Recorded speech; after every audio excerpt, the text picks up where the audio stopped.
So the next posture in our seated series for primary series is Purvottanasana, and it's the second back bend that's introduced in primary series. The first one is upward facing dog, and now Purvottanasana, after downward facing dog, after our vinyasa, we jump through straight legs in front.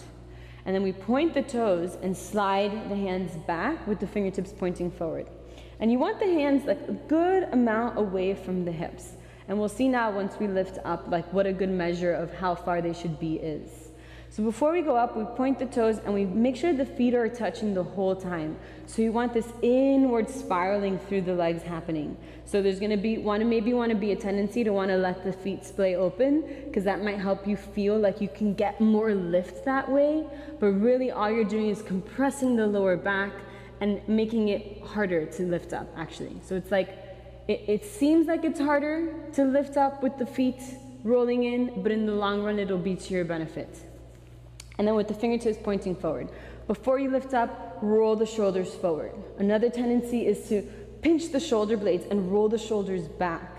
And so all that does is that blocks the space in the thoracic spine to move into it for the back bend. And so we want to utilize the whole spine bending and moving into the back bend so that we don't compress in one area.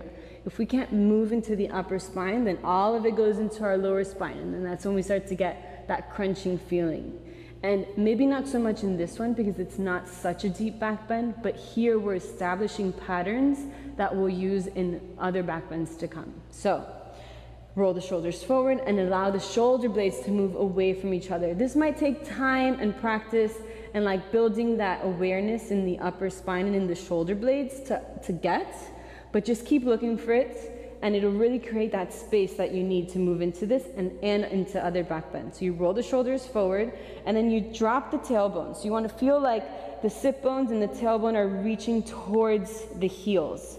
And then from here you're going to reach the tailbone forward as the toes come towards the floor, and then lift the pelvis, lift the heart, and if the neck feels okay, you drop the head back. And again, make sure the shoulders are rolling forward, so we're not like this, pinching the shoulder blades, rolling the shoulders forward, and lifting into the heart, lifting the heart up. Remember to keep the feet together and keep lifting the pelvis.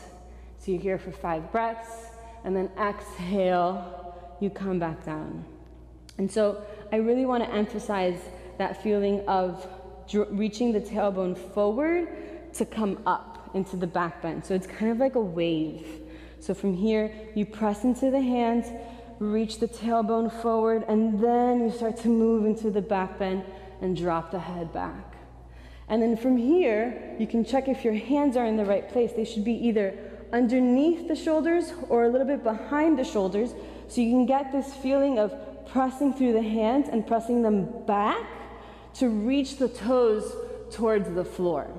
So it's this feeling of pushing the hands down and back, and then that allows you to reach the toes forward. So it's this action counteraction moment.